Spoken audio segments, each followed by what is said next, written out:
بسم اللہ الرحمن الرحیم۔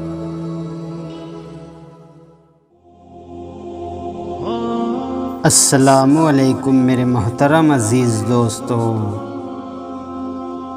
ایک مرتبہ ایک بادشاہ شکار پر گیا اور راستہ بھٹک گیا۔ اس کے سارے ساتھی بھی بچھڑ گئے۔ بادشاہ پریشان ہو گیا، ادھر ادھر بھٹکنے لگا اور یوں ہی پورا دن بیت گیا۔ شام ہو گئی، بھوک لگ گئی، پیاس لگ گئی، کھانے پینے کے لیے کچھ نہیں رہا۔ آخرکار پریشان ہو کر وہ سمجھ گیا کہ میری زندگی کا یہ آخری دن ہے، میں بھوک اور پیاس سے مر جاؤں گا۔ یہ سوچ ہی رہا تھا کہ اسے ایک جھوپڑی نظر آئی۔ وہ جھوپڑی کے پاس گیا اور دروازہ کھٹکھٹایا تو اندر سے ایک غریب آدمی باہر آیا۔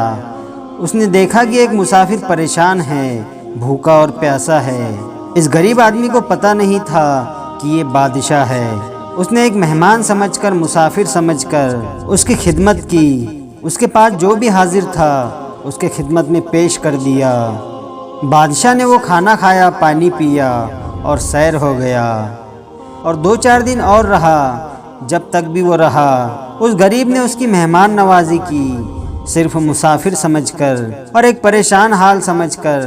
اس کو پتہ نہیں تھا کہ یہ بادشاہ ہے، اور نہ بادشاہ نے اسے بتایا تھا۔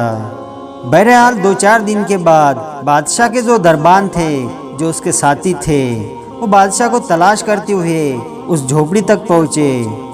جب بادشاہ کے روانگی کا وقت آیا تو بادشاہ نے اس غریب کو بلایا اور اسے کہنے لگا، تم کو پتہ ہے میں کون ہوں؟ تو اس غریب نے کہا، مجھے کیا پتہ، میں تو آپ کو ایک مسافر سمجھ کر اور ایک مہمان سمجھ کر آپ کی مہمان نوازی کی تاکہ میرا اللہ مجھ سے خوش ہو جائے۔ تو بادشاہ نے کہا کہ میں بادشاہ ہوں اور آپ نے مجھ پر احسان کیا ہے، ایسے وقت میں میری مدد کی ہے کہ جب میں بالکل مرنے والا تھا آپ نے مجھے نئی زندگی دی ہے۔ آپ کو زندگی میں کوئی بھی ضرورت پڑ جائے تو میرے محل آ جانا، میں آپ کی خدمت کے لیے ہمیشہ حاضر رہوں گا۔ یہ کہہ کر بادشاہ نے اپنی قیمتی انگوٹھی، جس پر بادشاہ کے دستخط اور مہر تھی، وہ نکال کر اس غریب کو دی اور کہا کہ جب بھی میری ضرورت پڑ جائے تو محل آ جانا اور دربان کو یہ انگوٹھی بتا دینا۔ یہ انگوٹھی بتا دینے سے فائدہ یہ ہوگا کہ میں جس حالت میں رہوں گا اور جہاں بھی رہوں گا دربان تمہیں پہنچا دیں گے۔ غریب نے کہا، ٹھیک ہے، کوئی بات نہیں۔ بہرحال بادشاہ چلا گیا۔ کئی سالوں بعد اس غریب کو کسی چیز کی ضرورت پیش آئی تو وہ بہت پریشان ہوا۔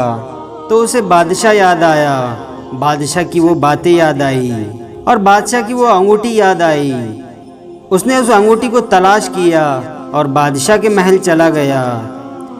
دربان نے اسے روک دیا، کہا کہ تم کون ہو؟ اس نے کہا کہ میں بادشاہ سے ملنا چاہتا ہوں۔ دربان نے اس غریب کو نیچے سے اوپر تک دیکھا، ایک غریب سا آدمی اور پھٹے پرانے حال۔ کہا کہ بھاگو یہاں سے، یہاں تمہارے جیسے لوگوں کو اندر آنے کی اجازت نہیں ہے۔ اس غریب نے اپنی جیب سے وہ انگوٹھی نکال کر اس دربان کو بتائی۔ اس دربان نے جب انگوٹھی دیکھی جس پر بادشاہ کی مہر تھی، اور وہ بادشاہ کی بہت خاص انگوٹھی تھی، اس کی آنکھیں پھٹی کی پھٹی رہ گئی۔ اس نے اسی وقت اس غریب کا ہاتھ پکڑا اور بادشاہ کے محل میں جو خاص کمرہ تھا وہاں لے کر چلا گیا اور غریب کو وہاں پہنچا دیا۔ تو اس غریب نے دیکھا کہ بادشاہ 2 زانوں بیٹھا ہے اور دعائیں مانگ رہا ہے اور اللہ سے رو رو کر گڑ گڑا کر اپنی ضرورتوں کو مانگ رہا ہے۔ جب اس غریب نے دیکھا کہ بادشاہ دعاؤں میں رو رہا ہے، گڑ گڑا رہا ہے، تو وہ فوراً وہاں سے الٹے پاؤں روانہ ہو گیا۔ بادشاہ جب دعا سے فارغ ہوا تو دربان سے پوچھا کہ کون آیا تھا؟ اس نے کہا کہ ایک غریب آیا تھا، ایک انگوٹھی اس کے پاس تھی، لیکن پتہ نہیں وہ آپ کو دیکھ کر واپس چلا گیا۔ بادشاہ نے کہا کہ اسے جلدی سے بلاؤ، وہ ہمارا محسن ہے، اس نے مجھ پر احسان کیا ہے، اسے بلا لو۔ بہرحال بادشاہ نے حکم دیا کہ اس کو لے کر آؤ، پتہ نہیں اس کو کیا ضرورت ہوگی۔ بادشاہ کے غلاموں نے اس غریب کو بادشاہ کے سامنے پیش کیا تو بادشاہ نے اس کو سلام کیا، گلے سے لگایا اور کہا کہ کیا بات ہے آپ یہاں پر؟ تو اس غریب نے کہا مسئلہ اصل میں یہ ہے کہ مجھے ایک اہم ضرورت پیش آ گئی تھی، تو مجھے آپ کی بات یاد آ گئی تھی، میں آپ کے پاس آیا تھا تاکہ آپ کے سامنے اپنی حاجت رکھوں، اپنی ضرورت رکھوں، لیکن میں جب یہاں پر پہنچا تو میں نے دیکھا کہ آپ خود دعا میں کسی سے مانگ رہے ہیں، اپنے اللہ سے کچھ مانگ رہے ہیں۔ تو میں نے سوچا کہ جس کے سامنے میں اپنی حاجت، اپنی ضرورت پیش کرنے آیا ہوں، وہ تو خود محتاج ہے، وہ تو خود اللہ سے مانگ رہا ہے، تو اللہ تعالیٰ تو میرا بھی ہے، رب تو میرا بھی ہے، پروردگار تو میرا بھی ہے، تو کیوں نہ میں آپ سے مانگنے کے بجائے اللہ سے مانگوں؟ تو میں واپس لوٹ گیا۔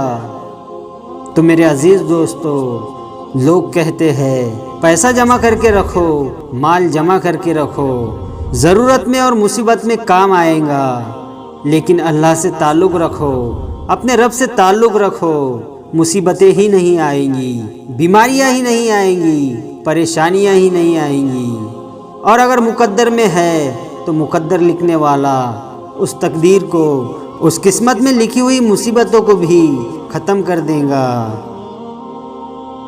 ویڈیو پسند آیا ہو تو لائک اور شیئر ضرور کریں، اور آپ نے ابھی تک ہمارے چینل کو سبسکرائب نہیں کیا ہے تو اسے بھی سبسکرائب ضرور کر دے اور ساتھ میں بیل آئیکن دبا دے تاکہ ہر آنے والی نئی ویڈیو کی نوٹیفیکیشن آپ تک پہنچتی رہے۔